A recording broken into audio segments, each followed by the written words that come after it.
So, ayun na mga papi, no? So, ito munang pupukusan natin ngayon itong sasakyan ko. Lalo sa mga may edad na sasakyan, para sa inyo itong vlog na to. Pero brand new naman itong sasakyan ko. Brand new nung 97. So, this is a Honda Civic LXi 97. So, issue nito, nagbabawas siya ng fluid sa clutch. So, ito yung merong clutch.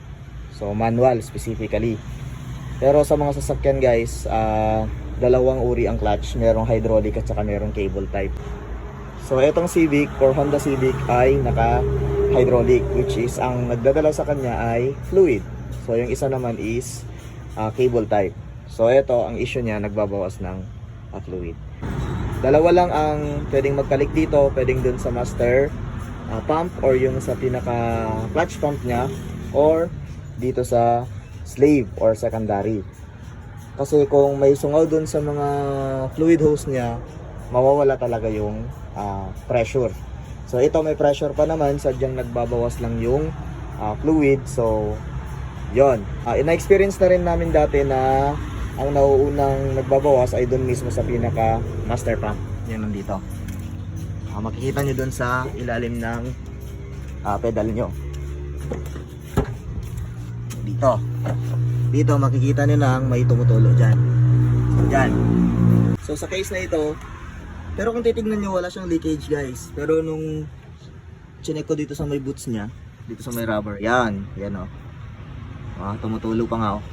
So pwede natin siyang palitan ng repair kit lang, pero I highly suggest palitan nyo na lang yung buo. So ito, assembly na. So secondary ang tawag dito, or slave, alipin. Ang master yung nandun sa may pedal mo mismo. So kailangan nyo lang dito is 10mm na open, 8mm na para sa bleeder bolt nya, then 12 sa baba. Yan, ayan o, kita pa yung nabubuhos ng mga fluid. So yan, yan o, matalsik-talsik. So palitan na natin to.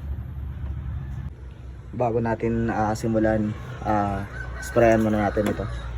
Kasi for sure ako dito sa mga latest na sasakyan ng 1997, kumalawang na.